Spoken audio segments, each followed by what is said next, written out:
Hi, welcome back, listeners. This is Ravi from Fraud Technology Podcast. And today we have another superstar guest. Last week we met somebody from Barclays, who was a global fraud head as well. And then today we have another superstar who is also a global head of fraud analytics from Citi. We have with us Virag Masuraha, and he has over a decade experience in dealing with fraud in PNC and now at Citi. And it's a great pleasure to have him here. And please welcome him along with me. Welcome, Virag, to the podcast itself. Thank you, Ravi. And to listeners, good morning, good evening, good afternoon. I know we could be geographically Yeah, dispersed, so we can never figure it yeah, out. definitely. Really. And there are people who are even listening on the flights and things like that. So the people on the move and they're listening to this kind of stuff. So it's actually great to have such a community as well. That was even the vision of how we went about creating the fraud technology podcast itself. Right. So now I know, Virag, you are leading the analytics and data for somebody like Citi. I wanted to understand, how does data analytics fit into the overall ecosystem of fraud? I mean, what are the different teams that, from your point of view, are essential in the ecosystem, and where does data analytics fit? Sure. I mean, fraud, if I look at the fraud Mm, prevention journey, in last 5 to 10 years, it has become more of an engineering um, really led mm, solution. So it used to be more operational and mm, policy driven, and now because of the complexity it involved, mm, speed, agility that the mm, fraudsters are mm, displaying, it has become an engineering problem. When I say engineering, it is at the intersection of analytics and mm, technology. You know, we are one of the largest mm, consumer of data within the financial industry because you are using the most granular data, which is mm, transactions. Generally, billions and billions of rows and thousands of mm, variables and mm, profiles that you are using to mine the data and identify mm, fraud patterns. Then the second part comes in is execution of these. What you find something anomalous behavior, you're trying mm. to stop it as real time Yeah. as possible. And that's where the technology Mm, comes in. So it is a combination of where you're trying to find a needle mm, in the haystack, which is all about the mm, analytics, modeling, mm, AI, and then trying to execute these insights in real mm, time in close to milliseconds, sub-seconds mm. response time. And that's where the technology comes in. Okay, I So, understand. So you talked about having humongous data, like billions and billions of records of transaction data, right? And what I also notice is that the transaction data is not very rich. Sometimes in some business units, which is using very digital interface with the user, you may have a lot more signals coming in.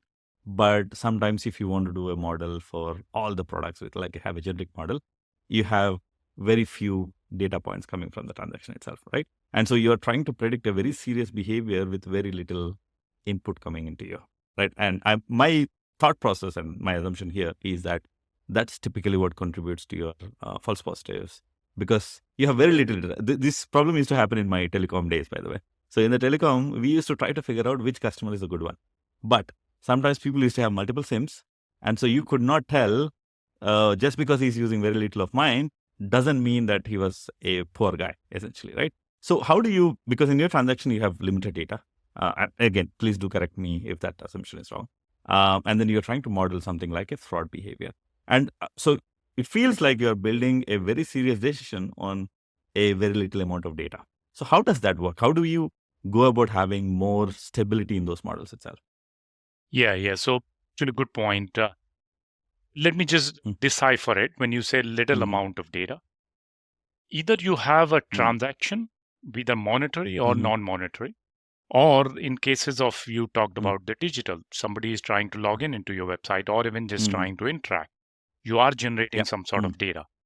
That data yeah, isn't mm, plentiful. In the sense you have millions and billions of hits mm, that you're having. Some of those hits um, are really mm, of use. So first part is really mm, parsing it out. When you talked about the little data, you're talking about the mm, dependent variables, in the sense the fraud that mm, are happening. Now, in the entire system, you're having a fraud which is close to 1 or 2 mm, basis points, and basis mm, points is one of a hundredths yeah, of a mm, percentage. right? So very, very small. So suppose you're having millions of transactions, you will still have fraud that is in thousands. And when you dissect into various segments, you are left with very small data. In that case, I mean, this is a classic problem of Yep. needle in the haystack, as I referred to. You have a modeling techniques that you utilize it. You also aggregate the data over time to make sure your signals are strengthened. And then the last part is, look, when you get the data, it's not necessarily it's a in terms of the predictive power. And when I say predictive power, look, when somebody logs in, you can get tons of data, but nothing that differentiates good from bad. In that case, what you are constantly trying to do it is trying to enrich your data with newer profiles, newer variables that can give you that predictive power. Okay. I'll give you one example. In terms of the digital, somebody is trying to log in. If you get the device or IP address is a garbage, right? Because people can generate at a free will in terms of that. However, if you can somehow find the variable that is a location mismatch, means you claim to be in Hyderabad, you are doing it for Nairobi. That profile variables could be very, very rich in terms of differentiating. So we are constantly in a lookout for those enriched variables, either ourselves or through partnership, various vendors that give us that what we call as a predictive power in terms of fraud. So hopefully that answers your question. Ravi. Wonderful, Virag. I think Happy to elaborate. I was talking about enrichment when I said, you probably have predictive power. I was trying to essentially talk about is that you have little data to be able to, let's say you don't have the variable to even predict, then you will always have essentially a lot of false positives, right? So the other point that you talked about is the sampling itself, that fraud itself. You talked about 1 basis point. Just for the readers itself, if they are not aware, 1 basis point would roughly translate into one fraud transaction in a 10,000 transactions that you're doing, basically. And so you have so little data points of fraud for you to even generalize how a fraud happens. You are like, it's a needle in a haystack. It's actually very, very rare that happens, right? Again, even though a lot of us see a lot of fraud, there is statistics around customers having almost 60-70% customers being target of fraud, right? Now, when we talk about in the financial space itself, now we are talking about one in a 10,000 sampling. So how does this data correlate? So, for example, there's a statistic that every customer, there's a 70% chance that they will be targeted with fraud. And I do think that statistic is true because most of my friends have been targeted by fraud. So how does that correlate with the data that you're seeing internally? Yeah, so both statistics, both data are true, right? One, we're talking about the transactions, and the second one you referred to is the customers. And what you alluded to is that 70% of the customers, those who will see some sort of attempt of fraud within a time interval, and that time interval could be 1 year, Yes. let's say, put it out there. Now, if you look at it in 1 year, how many transactions one might conduct? Thousands, literally. So chances of that in, let's say, thousands of transactions, the one might be bad, or there would be a hit on that attempt. And so that's why I said there is an increasing amount of fraud is in the system, customers who are experiencing, but we are also doing much more digital transactions, right? The money is flowing in and out all the time. And therefore, as I've mentioned, both the statistics could be wonderful. So you talked about data enrichment as a way to improve predictability, right?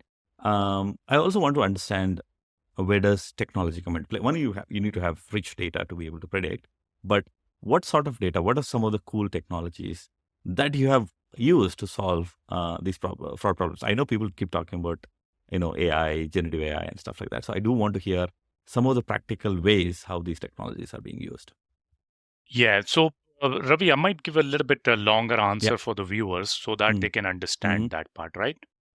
So, simply put, look, our rule sets and models, right? The target is the predictability. When we say predictability, what you are trying to do is you are differentiating goods from bads, which means we can identify fraud more accurately, but not impacting our bad customer or our good customers. And generally, you will see the mix of good customers are also increasingly impacted. You generally target in the fraud. There are several what we call as a key performance variables, but for the simplicity, I'll keep it two. One, how much fraud that you have in the system, what share of that fraud are you capturing through your strategies before really it hits the system, which means you prevented those fraud for the firm, right? So, and that is the word used is fraud capture rate. Second is how many less false positives really impacted, which means the good customers are really not bearing the brunt of it. Now, your original question is how can we enrich this? The simplicity, there could be two ways, right? One, I think I already mentioned, get differentiating features or variables, right? Which means to get the insights that we never had before. I think I alluded in one of the examples. So we are aiming through enabling data intelligence, right? Shared across customer lifecycle, where we're combining digital, device, acquisition, transaction, all of that data to really enrich our decision making. So you are getting better insights than you had before, right? I think I alluded to one of the examples. So that's one way to enrich. Second part is, which will answer your AI or ML question, is better and improved model algorithms. And look, simply put, machine learning is one of the model algorithms, right? Aim here is not to be fixated on winning algorithms, saying, hey, you know what, we got to use only machine learning or advanced machine learning or neural networks, but instead gain what we call as a deployment flexibilities for both traditional algorithms, such as regression, decision trees, and so on and so forth, and then advanced modeling techniques, which is gradient boostings and others. Now, to listeners, I'll simplify it and not go into detail. Point is, think about the traditional model approach as a linear, right?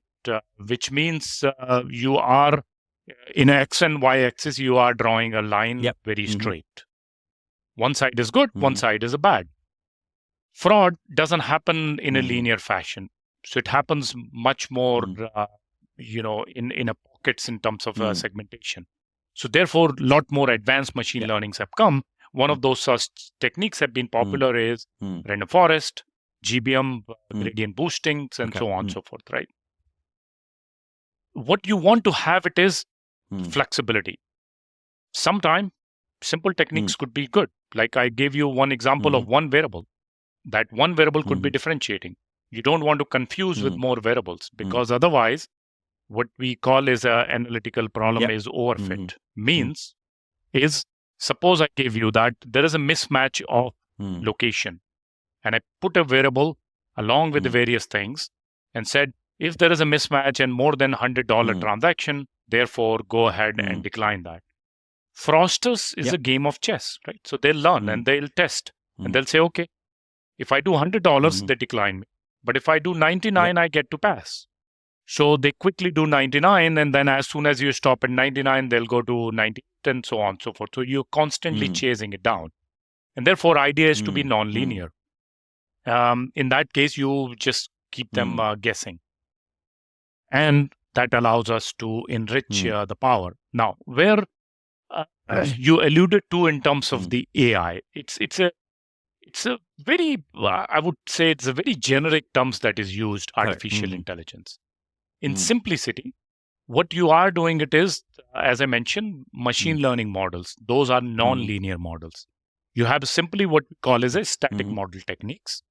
Static model techniques is your algorithms, which will be along equations, right? And sometimes those equations is spread over few pages. That equation is fixed. So you draw the equation based on the prior data, and then you run the algorithms for the model score, and then you identify it. That's what we call as a static AI techniques. Those are used plentiful, both in terms of the fraud. Increasingly, I would say is most of our models are actually static. Moving slowly towards what we call as a dynamic machine learning. Dynamic machine learning is as the new patterns arrive. So today it's $100, tomorrow it will be 98.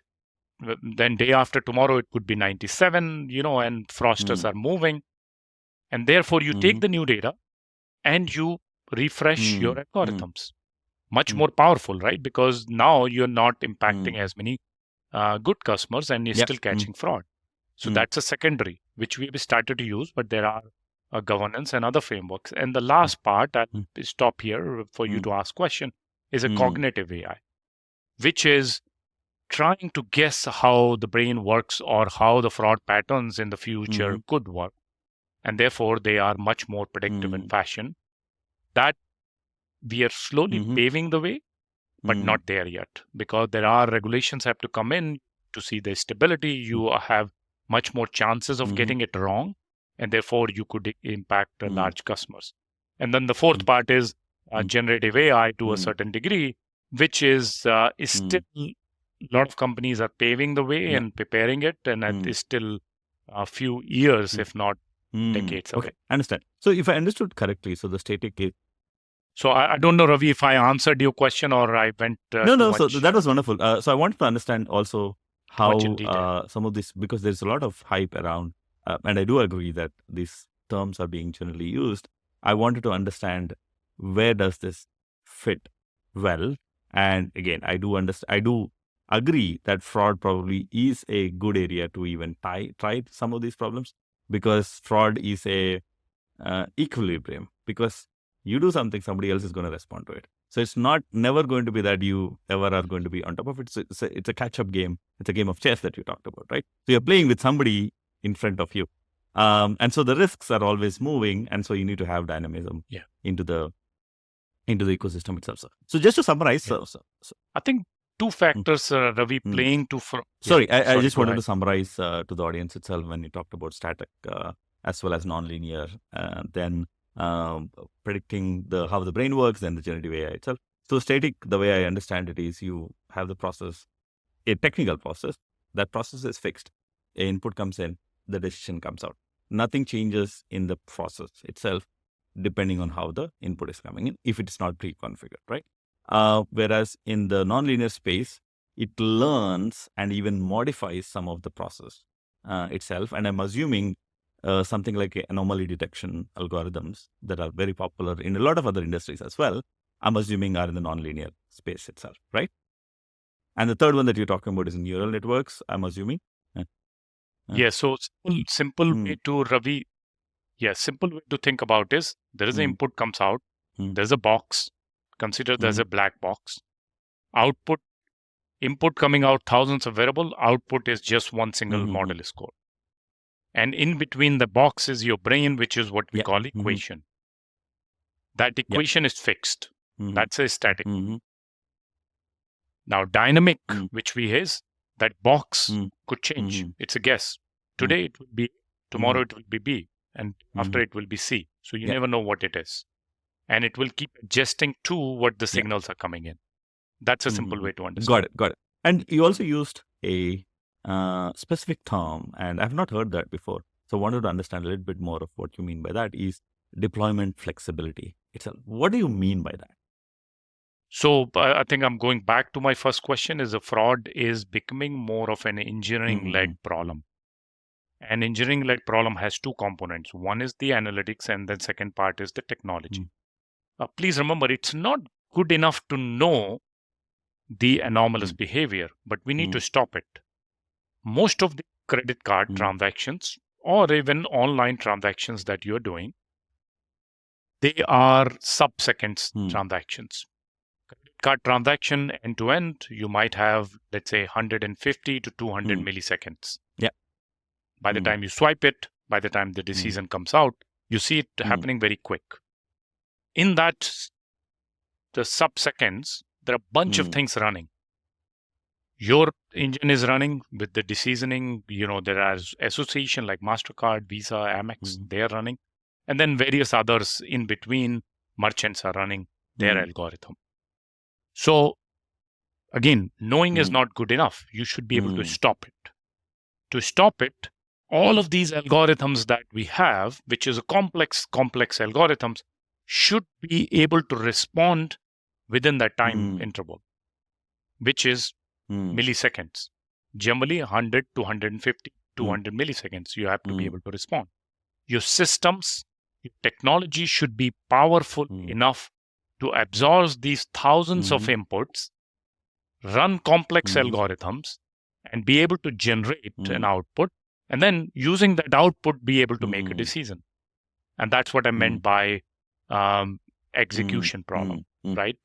And that's what it is leading to. Okay. So you're talking about the performance of the models along with the accuracy itself. So typically people think about, accuracy being the most important one. But what you're alluding to is also that the performance of the model and how fast it responds and how reliable and robust it is also is a huge indicator of the platform that you're building.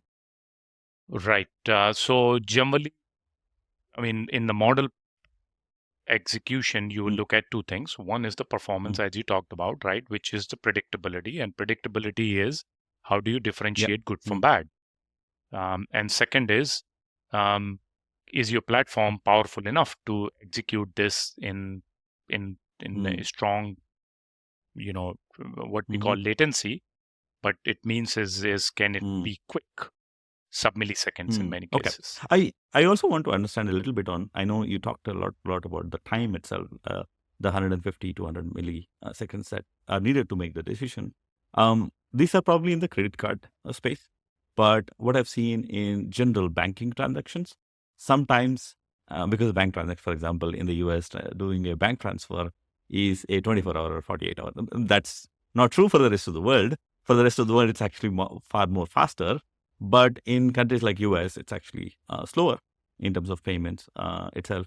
And I wanted to understand what is the importance of timing. And I've seen cases where people doing fraud and the transaction has gone through and the modeling happens post facto, or sometimes even happens like 15 days later to run the model again, and then somebody goes through it. And so there's a delay from happening to detection. And by the time you have very little to do in terms of decision itself. So I wanted to understand, I know credit card is an ecosystem is very, very streamlined, but the rest of the ecosystem, how far is it from a real-time standpoint?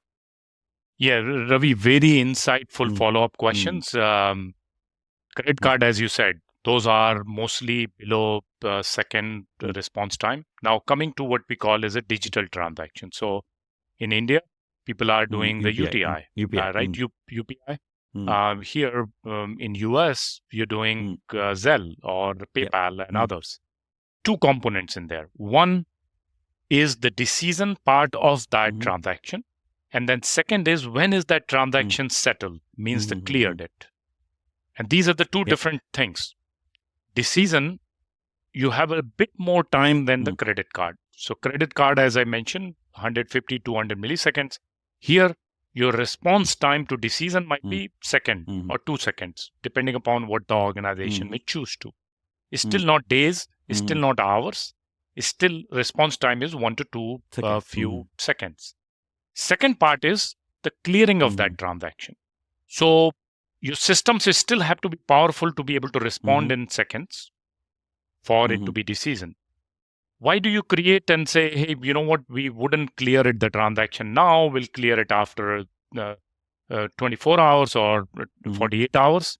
It is just buying ourselves more time. So take an example. If we did, let's say Z is immediately cleared, but if we give ourselves more time and we say, okay, it's a 24 hours clearing, customer may realize that, hey, the transaction has gone through. I see this, and this is $5,000 transaction, which I did not perform. They'll call the bank. And bank in that case can call up the other bank and stop that transaction from happening or not settle it, not clear it. So buying more time, you're really stopping from the fraud and giving customers more time to really realize if something has gone wrong. Again, to differentiate, your decision is still in seconds. Clearing could take a little bit more time to stop the fraud or slow down the fraud. Okay, understand. I also have heard of this. And then there is a third part also, Ravi, third part also happens by more time. You're stopping the frequency from happening. So example is if you're happening the transaction, fraudsters got hold of your account. They do one transaction, they went through multiples, and by the time you realize they have done tons of transactions, taken a lot of money. By slowing it down, you buy yourself more time, and therefore you are also reducing the frequency of what fraudsters can do. Okay, understand. So there was another friend of mine who had talked about fraud from a cultural sense in the US vis-a-vis rest of the world, right? In the rest of the world, and again, I'm using countries like India, Singapore, Malaysia, the countries that I've lived in, where it is generally harder to get credit card, and if there is a transaction which is fraudulent on that credit card, it's very hard to get it reversed as well. Whereas in the US, what my friend was saying is, if somebody is doing a transaction on my card, I'm actually not bothered because I'm always very confident that I can actually call back the bank and say, this is fraud, and then I can reverse it very easily. Whereas the onus of proving as a customer in other countries is higher to say that this is a fraudulent transaction. In the US, nobody even asked that question, or the onus is not as high. So I wanted to understand, how does that actually play into decisioning itself? Because you would have then a lot more leeway in a country like US. You're absolutely right. And what we call is regulations, federal or state regulations really play a role. So the one that you alluded to is, take an example of either India or other developing nations. The liability would be of a customer unless and until you file a police case and then prove that the transaction does not belong to you. So the onus is on you to prove that this is not your transaction. Reverse it. With many developing nations, including the US, right? Is the onus is on the financial institution.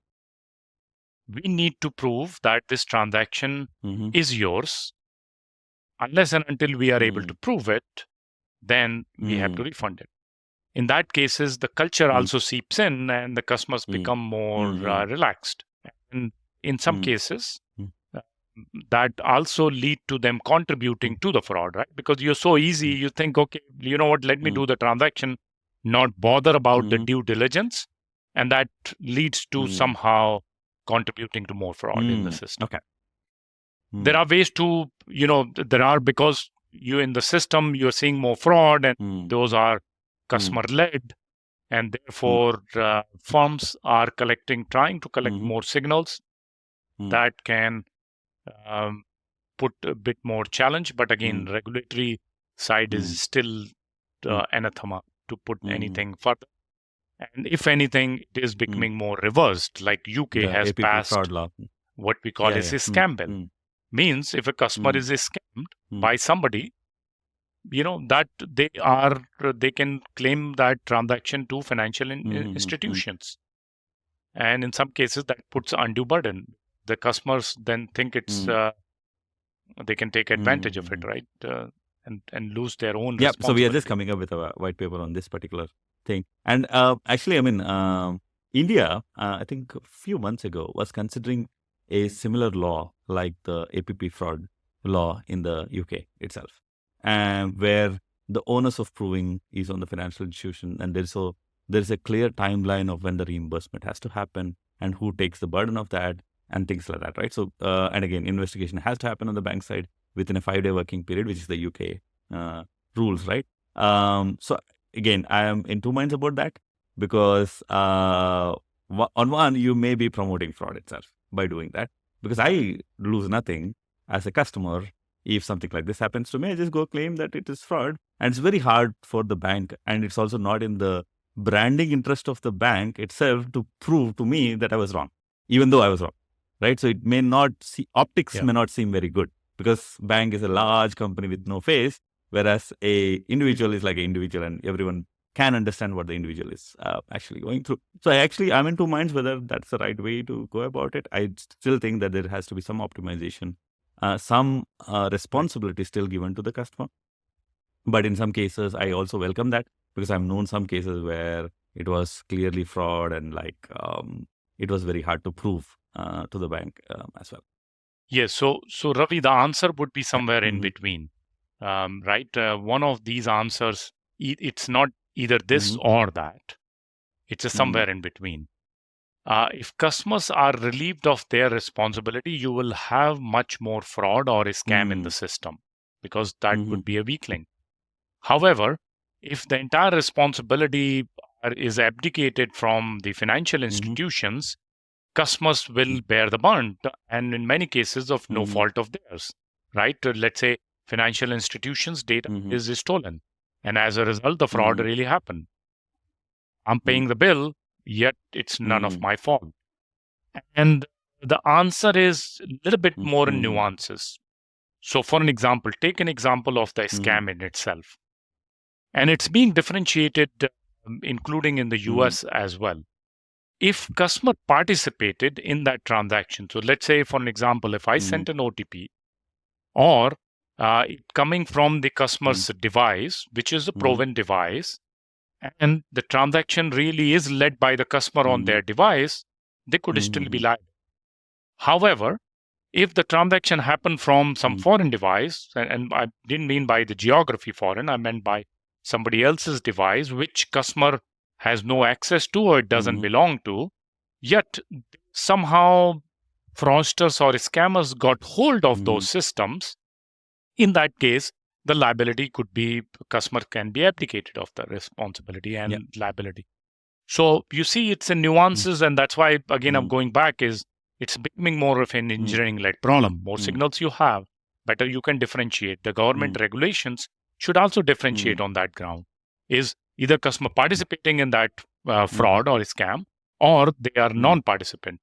And if they're non-participant, I do believe that the responsibility should not lie with them. So, or the other way, if it is, they participate. So the UK law, the way I read it, again, I could be misunderstanding it, is that the authorized push payment is, I authorized it. I sent the money myself. I only realized after the transaction that it was a scammer promising me that I will get 100 times my investment in a month, right? In that, I actively participated myself and I authorized the transaction itself. So that is the regulation that is actually coming in October 7th this year, is the APP fraud will be 100% reimbursed within 5 working days. And the onus of proving that the bank did not scam or the user was forewarned at enough time frame, even then they went through, and only then you'll not need to pay the reimbursement stuff. So it feels very, very pro customer, which makes sense from a regulator standpoint. But I think the onus on the financial institution is going to be huge. I would love to see how it plays out, but let's see how things proceed by the end of this year. It's going a little bit too far, and the responses are not always linear, either or. There would be, if financial institutions have to protect themselves for losses, they'll respond it more tightening and things like that, right? So yet to be, the verdict is out, and so we'll see. So one thing I wanted to go back. So we talked about engineering led, and previously it was more operations led. So I wanted to understand, let's say 1 in 10,000 transactions is fraud. I'm assuming that's actual fraud. But the detection, I'm assuming, including false positives, let's say you are detecting twice that amount. And out of that, it still falls back to humans, I'm assuming here. So I wanted to understand how some of these statistics work, and what are those numbers, if we can talk generally. Because if I remember correctly, fraud, false positives can be anywhere from 90% to 99%. I've even heard of 99.9% as well. So I wanted to understand, let's say out of 10,000, how many are flagged? And out of that, how many are real? How many become false negatives? How many become false positives? I wanted to just understand that metrics itself. Yeah, very insightful question again, Ravi. I admire it. First part is the engineering-led problem.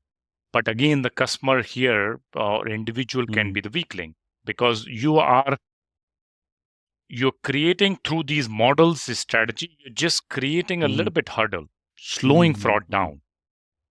But ultimately, as you said, it generates an alert, goes out to the customer. right? And then customer either confirms or deny whether it was fraud or not. And if you accidentally did the other way, or fraudsters got hold of your device and through authentication, then they could confirm on your behalf and they can go ahead. And we are seeing that problem increasingly getting more and more. What we use the term called authentication or customer verification. And as I said, equal amount of energy and innovation is going into first part, which is the detection capability, and second part is going into your ability to verify. Take simply. Earlier, it used to be the verification is that I sent it to your phone, you press the button, yes, and it will go through. And that was the practice in the US. Now, over time, you realize, depending upon the risk, sometimes you do it simply for the customer ease. But if the risk is much higher, you may have what we call two-factor authentication or three-factor authentication. You may combine what we call digital with the analog. Digital means you're using online or something that you believe that the transaction may have happened in the same way. And then analog is you're using some more archaic methods to really identify that risk. And in that cases, you're trying to confirm whether that is a fraud or not. For very high risk, you actually send it to humans. So you send it to operational center to really verify. And that is equal amount of a problem area that is happening. And we are constantly researching and saying, okay, how do we really deal with that problem? Understand. So when a customer says, let's say they do a 2FA through FA and they approve it, would that be considered the ground truth? Or how do you get to know that your entire process was even working? How do you know? So maybe I'm getting to, how do you know your residual risk? How do you know what? So for example, your system did not even flag something was a problem, right? False negative. It never went even the customer. So you don't even know. How are you even going to say that I have a false negative problem? Or, hey, even after doing this, somebody even hacked 2FA, 3FA and then got through and I still have a residual risk. So how do you, from a modeling standpoint, establish ground truth so that your models can learn over time? Good point. So look, the ground truth is not by the customer confirmation. The ground truth is whether the money was lost or not. And that will come few weeks later or few days later. So let's say you did a transaction. Somebody on your behalf confirmed that transaction was true. Few days later, you saw your bank account and you saw, hey, this is the transaction really happened. It wasn't mine. And you complained and the money was refunded.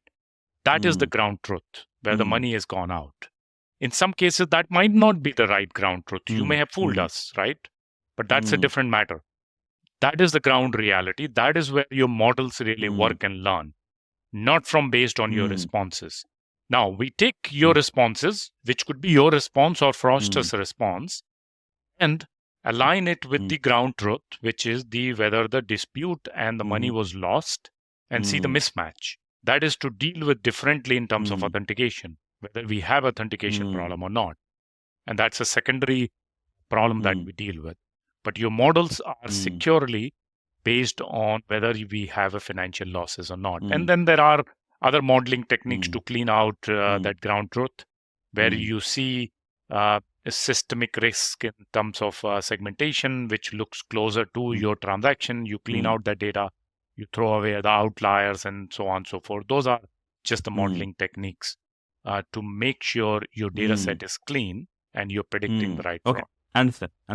So can I also understand, because is it normal to have fraud analysts in the financial institution itself to review some of the alerts, or is everything going to the customer directly? Is that the typical practice that, let's say, a flag is generated or alert is generated? Could you elaborate a So little bit? let's say there is an alert that is generated for a particular transaction, and then would it be directly going to the customer, or is there a process where sometimes it goes to a fraud analyst team internal to the bank who is trying to determine whether something like that it was a false, because it's a customer experience issue also, right? Let's say some transaction is actually okay, and you are passing to the customer saying that, hey, can you confirm this transaction? It's a customer experience issue as well. So is there teams which are internal to the financial institution which deal with fraud analysis as well? Oh, yeah, absolutely. So just let me elaborate your question or understand it. It's a digital versus whether that alert is going to a live agent. And the answer is based on the risk. Please remember, the digital alert is cheaper, much cheaper. If you send that to analyst, it's a lot more time and both customer experience also, right? Your day is interrupted if that agent is calling you. So depending upon the risk, if it is a significant higher risk or amount is very high of that transaction, then you probably want to send it to live agent who does the due diligence, who identifies whether that's the right device, whether your phone is compromised, whether your email is compromised, and so on and so forth. Right? So they do a lot more due diligence versus just for generic, if some minor transaction and we think it's a risky, we just send you an alert, you confirm it, and you go understand. So based on, so you do have that in the process, but based on the risk that you are essentially. So one final question from my side is, what are some of the cool technologies or things that you are excited for in the fraud space itself? Yeah. So fraud is an interesting space, and for a lot of viewers should consider your career if you are inquisitive, if you are more technology or analytics based education or experience that you have, and that is the field you should choose. A lot of innovation is happening. One, as I think I mentioned, both in terms of analytics, because it's a needle in a haystack problem, much harder to solve. Therefore, modeling and the decision science is super high in terms of their innovation. Second part is the technology, because it's both a low latency, extremely low response time. Therefore, the computer scientists are also challenged to come up with a platform and the performances that can meet. Third part is also you are using these new technologies, which is equal promising, AI ML or Gen AI in future. And fraud is one of the strongest use case. It is not the only use case, but it is one of the strongest use case that either financial institution, retailers, and others are looking in and dive, because the promise of gold there, or the value is there is super high. So those are the technologies coming in. There is a lot more is going on in terms of you might have heard. To give you one interesting, voice recognition was one of the key authentication verification, which means, hey Ravi, I know I tapped into your voice in the past, and then anytime you call in, I can compare that voice and say, hey, it's Ravi, and therefore go in. Much more stronger signal than you are confirming through OTP, because somebody can see your OTP or it can get compromised. That has also been challenged in the Gen AI, because now there are deepfakes and others who can generate the voice like yours and the video like yours. So then there are technology counter responses which are coming in and say, okay, how can we differentiate the noise from the signals, and can we get a stronger models, or can we couple it with other responses to what we call as a passive authentication. Customers don't have to respond. And this is few of the examples that I gave, some sort of innovations that are happening in fraud. I've heard of this voice biometric issue where I think somebody was talking about account takeover, where I call the bank up and say, hey, my account, I lost access to my account. And then voice biometrics was one of the signals that was used at the call center level to say it's the actual original customer that I've talked to before, right? And that is heavily being challenged with the Gen AI being coming. So again, thank you so much, Viraj. That was really insightful. A lot of detail and color to some of the problems that I think some the listeners are aware of, but probably the color itself is what helps them understand the depth, and as well as probably the excitement as well, the challenge and the hunt is probably what is more exciting in the fraud space itself. So yeah, so thank you so much for that, and would love to have you on the podcast some other time, and would love to catch up with you in person as well. No, Ravi, thank you for having me, and all the listeners. Thank you for listening. Thank you guys for listening, and have a good evening, good morning, good night, wherever you are at. Thank you.